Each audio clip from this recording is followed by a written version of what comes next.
أرسلنا من قبلك إلا رجالا نوحي إليهم فاسألوا أهل الذكر إن كنتم لا تعلمون. بسم اللہ الرحمن الرحیم نحمدہ ونصلی علی رسولہ الکریم اما بعد. معزز سامعین و ناظرین، کل گزشتہ نماز کے صحیح ہونے کی شرطیں بیان کی تھی. اس میں سب سے پہلی شرط طہارت کا ہونا یعنی پاکی کا ہونا، اس کو بیان کیا گیا تھا. آج کے اس قسط میں اور اس بیان میں آپ حضرات کے سامنے نماز کے صحیح ہونی شرطوں میں سے دوسری شرط جو ہے اس کو بیان کرنا مناسب خیال کرتا ہوں، اور وہ یہ ہے، دوسری شرط یہ ہے کہ ستر عورت یعنی وہ جگہ، مرد اور عورت کی وہ جگہ جس کو دوسروں کے سامنے ظاہر کرنا اور عیا کرنا مناسب نہیں ہے، اور حرام کہاں ہے شریعت مطہرہ نے وہ کیا ہے اس کو بیان کرنا مناسب ہے. یعنی ستر عورت نماز پڑھنے کی حالت میں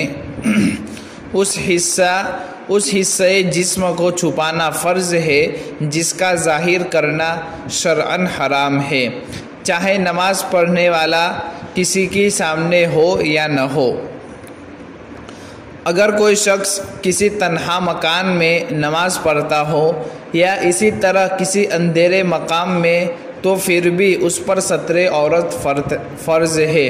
یعنی کوئی شخص ایسی جگہ نماز پڑھ رہا ہے جہاں کوئی بھی شخص نہیں آتا جاتا، اور ایسی جگہ نماز پڑھ رہا ہے جہاں بالکل اندھیرا ہے، تو اس جگہ بھی ستر عورت یعنی جس حصہ کا دوسرے شخص پر ظاہر کرنا حرام ہو، اگرچہ کسی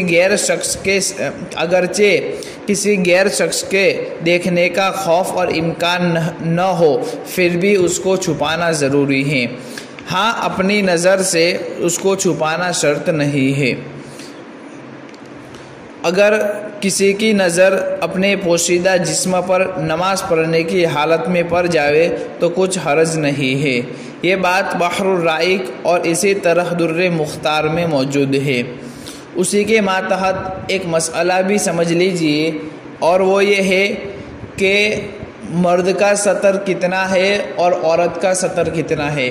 یعنی مرد کو کتنا حصہ چھپانا اور ڈھانپا ہوا رکھنا ضروری ہے، اور عورت کو اپنا کتنا حصہ ڈھانپا ہوا رکھنا ضروری ہے. تو مرد کے لیے ناف سے لے کر، جس کو اپنے گجراتی میں ڈونٹی بھی کہتے ہیں، مرد کے لیے ناف سے لے کر گھٹنے تک مقام تو چھپانا فرض ہے. یعنی اتنا حصہ اس کے لیے سطر ہے اور اس کو چھپانا ضروری اور فرض ہے. اور عورت کا مکمل جسم سطر ہے، یعنی تمام بدن کا چھپانا اس کے لیے ضروری ہے، صرف خالی چہرہ، ہاتھ اور پاؤں کے.